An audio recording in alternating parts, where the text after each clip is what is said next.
Bem-vindo a mais um programa Encontro com a Palavra. É um privilégio estudarmos juntos a Palavra de Deus. Obrigado por você ter escolhido fazer parte dessa jornada espiritual junto conosco. No programa de hoje, gostaria de considerar o que o livro de Gênesis tem a dizer sobre o nascimento ou o começo da criação do homem. Lembre-se, o propósito do livro de Gênesis é nos dizer como as coisas eram, para podermos entender como as coisas são. Quando abordamos o assunto da criação da humanidade, estamos falando de nós mesmos. O que o livro de Gênesis tem a dizer sobre o homem? Quando estudamos a criação do homem, o que aprendemos sobre a intenção e o propósito de Deus para o homem? Encontraremos respostas para essas perguntas porque acredito que é por isso que Deus nos fala da criação do homem no livro de Gênesis. Em Gênesis temos a seguinte descrição da criação do homem. E disse Deus: façamos o homem à nossa imagem, conforme a nossa semelhança, e domine sobre os peixes do mar e sobre as aves dos céus. Então Deus criou o homem à sua imagem e semelhança, a imagem de Deus o homem foi criado. Macho e fêmea, ele os criou. E Deus os abençoou e disse para eles: sede fecundos, multiplicai-vos e povoai a terra. No segundo capítulo de Gênesis temos mais algumas palavras sobre a criação do homem. No verso 18 de Gênesis capítulo 2 está escrito: não é bom que o homem esteja só. Far-lhe-ei uma ajudadora idônea para ele. Então o Senhor Deus fez cair um sono pesado sobre Adão e este adormeceu. E tomou uma das suas costelas e cerrou a carne em seu lugar.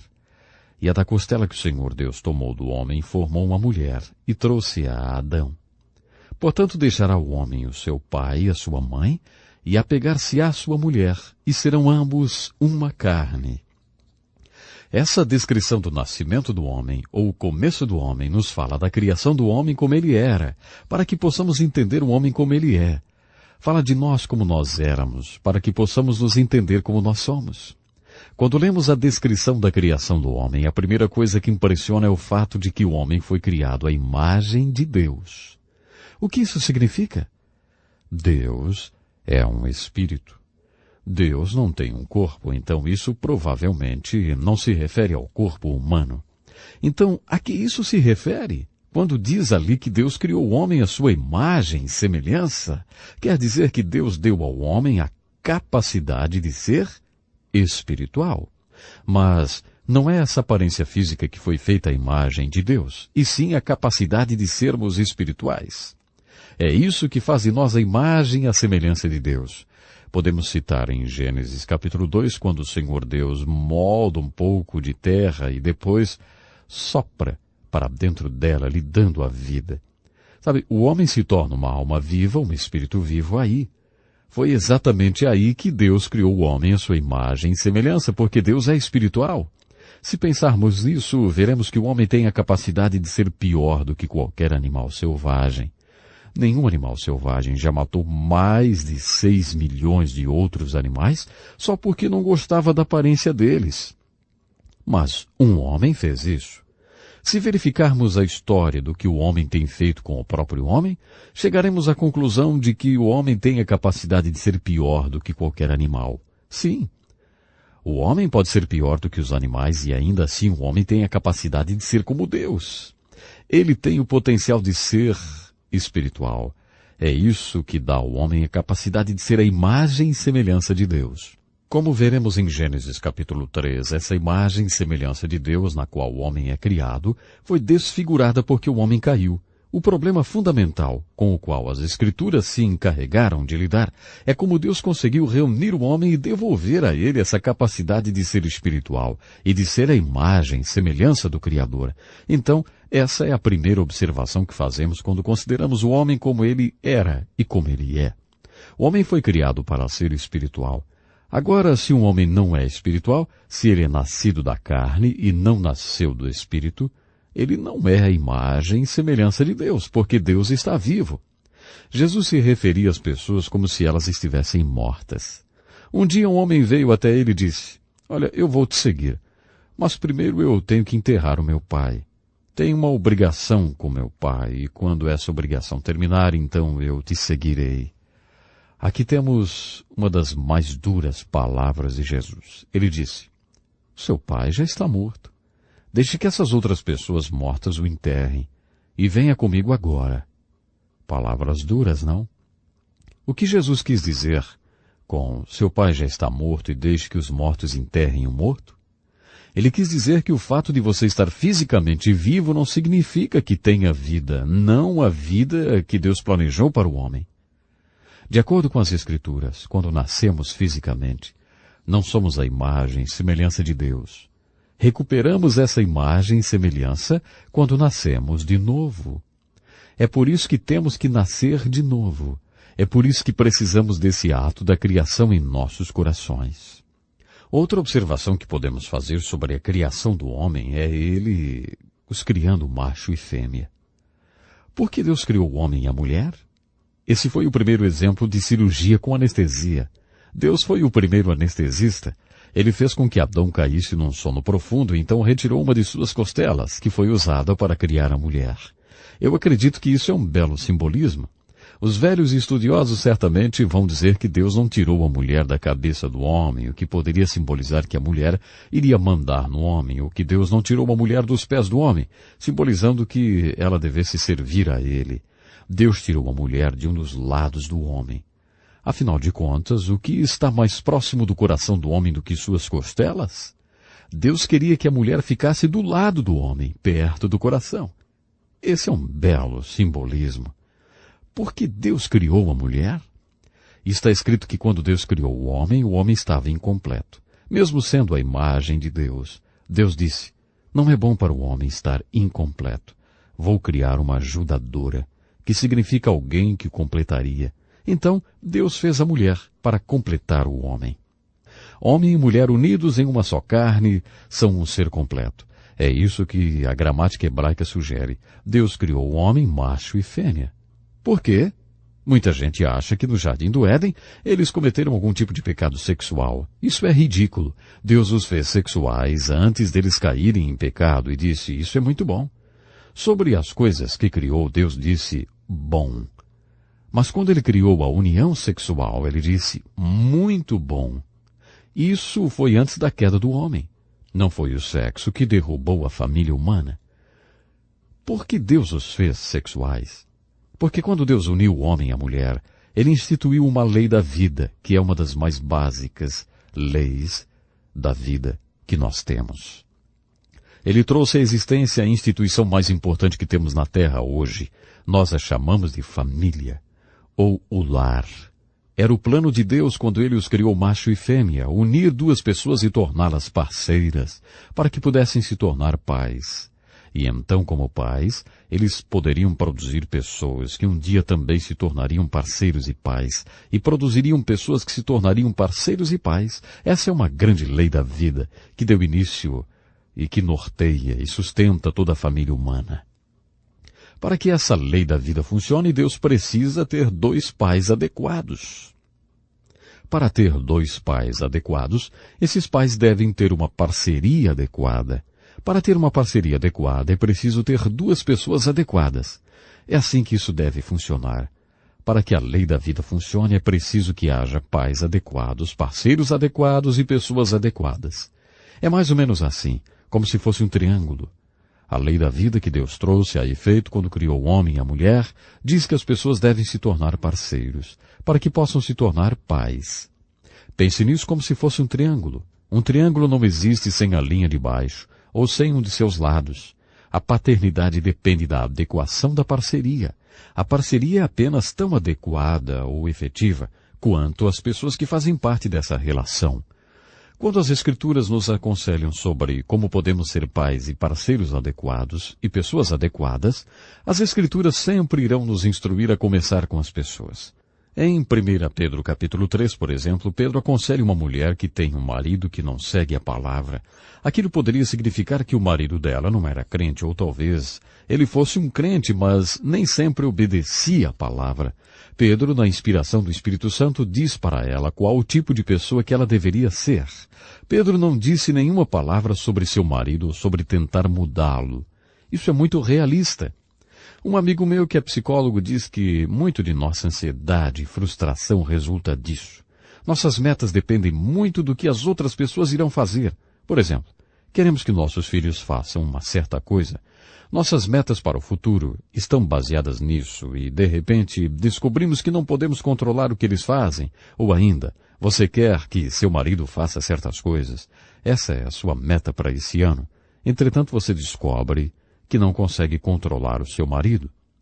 Eu tenho metas sobre o que eu quero para minha esposa, o que eu quero que ela faça, expectativas para a vida dela, e acabo desiludido e frustrado, porque descobri que no decorrer do ano não pude mudar a minha esposa ou qualquer outra pessoa. Portanto, não é realista pensar que podemos resolver problemas ou fortalecer nossos relacionamentos tentando mudar as outras pessoas.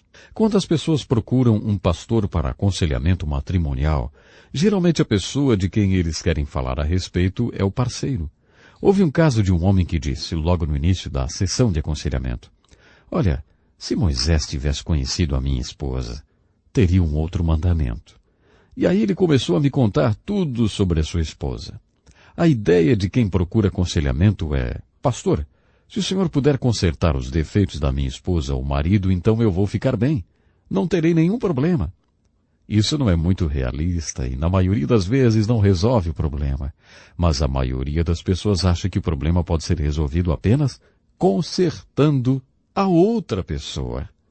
As Escrituras nos ensinam a começar pela base do triângulo, com as pessoas. E já que devemos começar com as pessoas, vamos começar com você. Você não irá responder pela outra pessoa. De acordo com o que as Escrituras ensinam sobre julgamento, não ficaremos diante de Deus como parceiros. Você não vai responder pelo seu parceiro de casamento quando ficar diante de Deus um dia.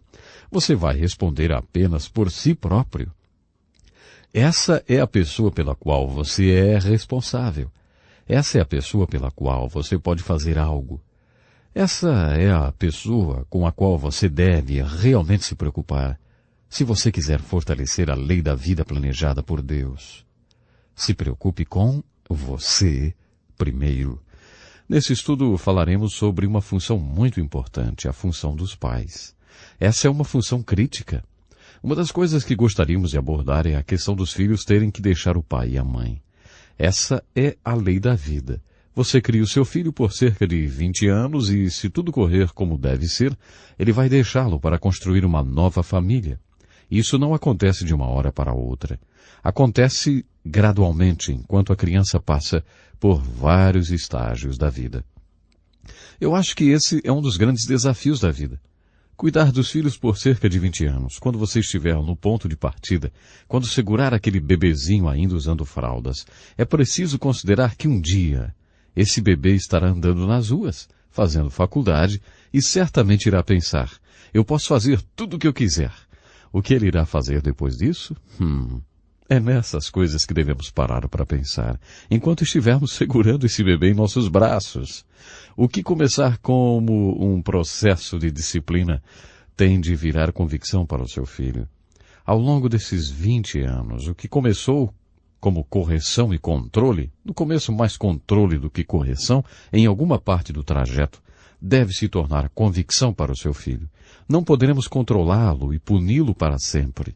Isso significa que devemos orar pela conversão de nossos filhos. É a conversão que vai colocar os valores espirituais no coração de nossos filhos e fazer com que os valores espirituais sejam a convicção deles. Quando isso acontecer, quando seus filhos forem convertidos, assim como você é, e tiver os seus valores espirituais, então não haverá mais necessidade de controle. Não haverá necessidade de correção, vamos dizer.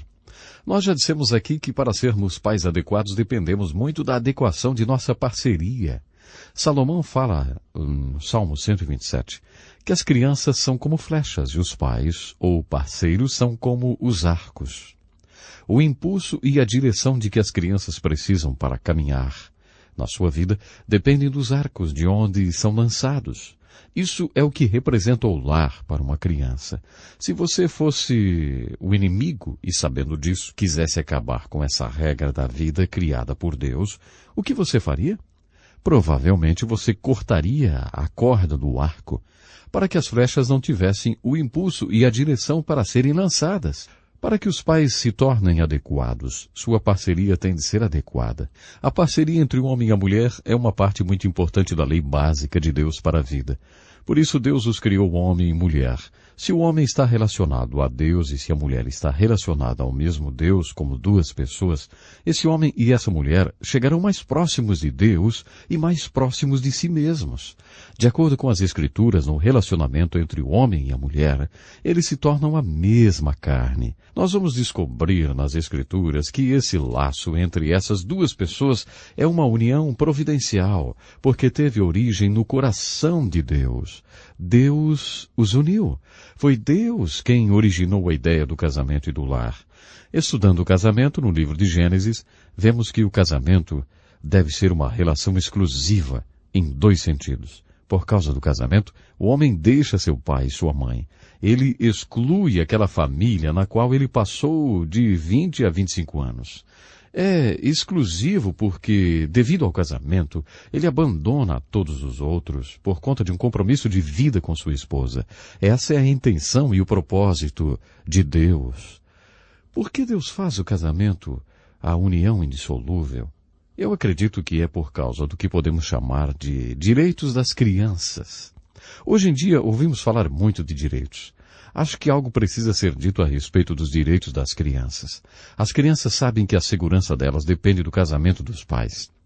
É por isso que, se você quiser ver um olhar de serenidade, dê uma olhada para o seu filho quando vocês, pais, estiverem se beijando ou demonstrando afeto um ao outro.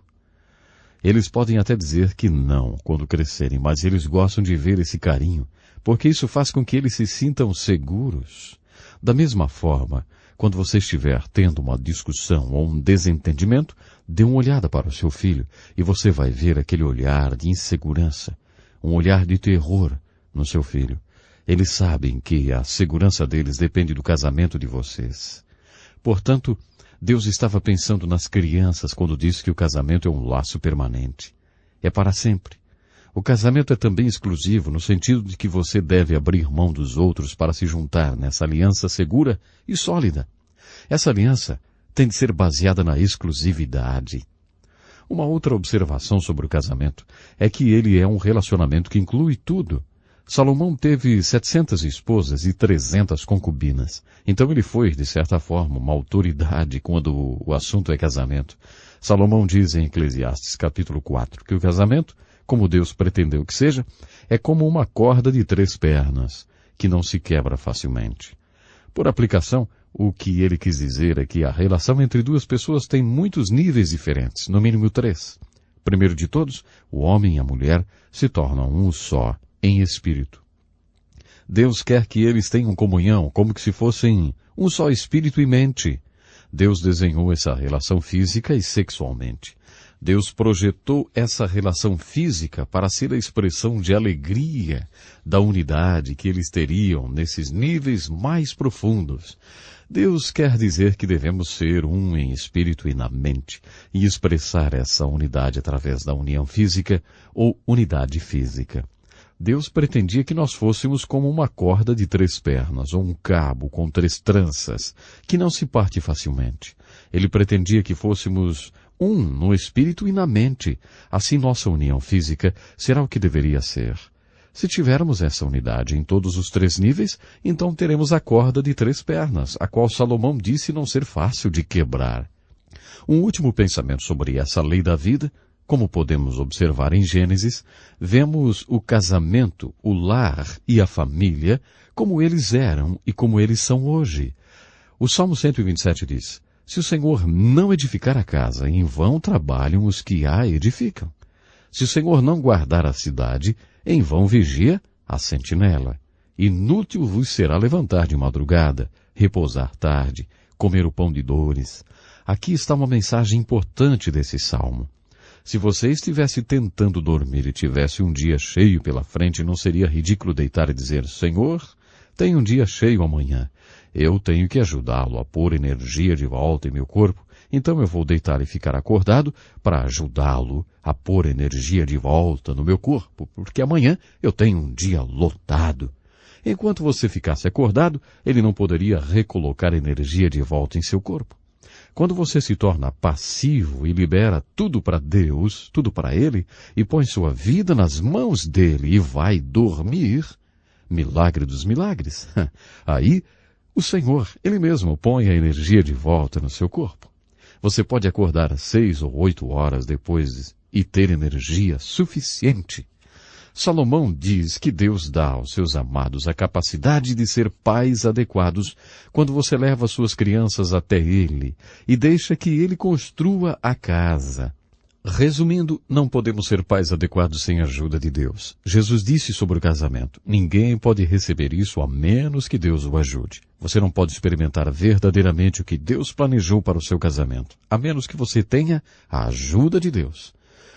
Um dos grandes objetivos, e vamos dizer uma das grandes mensagens do Novo Testamento e do Velho Testamento é: você não pode ser uma pessoa adequada sem a ajuda de Deus.